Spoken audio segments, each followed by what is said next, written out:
ব্যৱস্থা ল'ব লাগিছে। আৰু মুখ্যমন্ত্ৰী কনভয়লৈ আপোনাৰ বটল দলিয়াইছে বুলি বাতৰি প্ৰচাৰ হৈছে বা মুখ্যমন্ত্ৰী কনভয়লৈ বুলি দলিয়াইছে, এইটো স্পষ্টভাৱে কেমেৰাত আছে। কিন্তু পইণ্টটো হ'ল মই কৈ দিছো আপোনাক, আৰক্ষীয়ে ধৰক আপোনাক এইকেইটা দিন সংবাদ মাধ্যমেই হওক আৰক্ষী প্ৰশাসনেই হওক এনেকুৱা ভাৱে বাতৰি প্ৰচাৰ কৰি আছে যে মুখ্যমন্ত্ৰী ডাঙৰীয়াৰ কনভয়লৈ বটল দলিয়াই দিছে। কিন্তু আৰক্ষী প্ৰশাসনৰ পৰা যিটো এজাহাৰ দাখিল কৰা হৈছে সেই এজাহাৰত অতুল বৰা ডাঙৰীয়া মাননীয় মন্ত্ৰী ডাঙৰীয়াৰ কনভয়লৈ বটল দলিওৱাটো তেওঁলোকে এজাহাৰত লিখিছে।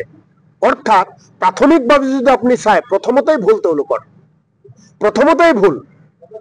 মুখ্যমন্ত্ৰী ডাঙৰীয়াক কনভয়ক বটল দলিয়াইছে, আপোনালোকে বাতৰি প্ৰচাৰ কৰিছে, আপোনালোকে বাতৰিৰ ইছ্যু কি আৰক্ষী তেওঁলোকৰ ফালৰ পৰা আপোনালোকে জানিছে। কিন্তু আজি যিটো এজাহাৰ তেওঁলোকে দিছে এই এজাহাৰত তেওঁলোকে অতুল বৰা ডাঙৰীয়া মাননীয় মন্ত্ৰী তেখেতৰ কনভয়লৈ বটল দলিওৱা বুলি উল্লেখ কৰিছে।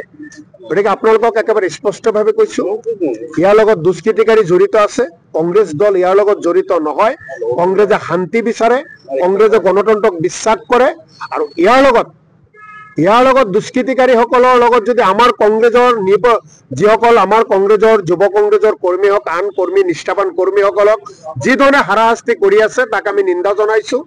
আজি মাননীয় সিনিয়ৰ SP ডাঙৰীয়াক লগ কৰিবলৈ আমি চেষ্টা কৰিছিলো, আমাৰ DC ডাঙৰীয়াক লগ কৰিবলৈ চেষ্টা কৰিছিলো, আমাৰ টেলিফোন তেওঁলোকে ৰিচিভ নকৰিলে। এডিশ্যনেল SP ডাঙৰীয়াক পালো, আমাৰ মনৰ কথাখিনি তেওঁলোকক আমি কৈ গলো, আৰু আমি একেবাৰে আপোনালোকৰ আগত আকৌ কৈ গৈছো যে এইকেইজন যি নিষ্ঠাবান কংগ্ৰেছ কৰ্মীসকলক যি ধৰণে কষ্ট দি আছে সেই কষ্ট অসমৰ প্ৰতিজন কংগ্ৰেছ কৰ্মীয়ে কষ্ট পাই আছে।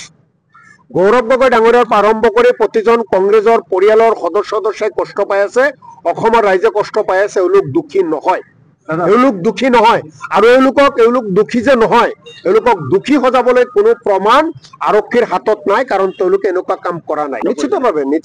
নিশ্চিতভাৱে আমাৰ অফিচত যেতিয়া সোমাইছে, আমাৰ অফিচৰ বাউণ্ডাৰীৰ ভিতৰৰ পৰা যেতিয়া কোনে সোমাইছে কি সোমাইছে তাৰো তদন্ত আমাৰ চলি আছে, আৰু নিশ্চিতভাৱে আমি এজন এজনকৈ কোনে কোনে আছিল, কোন বেলেগ মানুহ আছিল, আমি এইবিলাকো পৰীক্ষা নিৰীক্ষা কৰি আছো। নিশ্চিতভাৱে আমি তেনেকুৱা কোনো তথ্য প্ৰমাণ পালে আপোনালোকক আমি অৱগত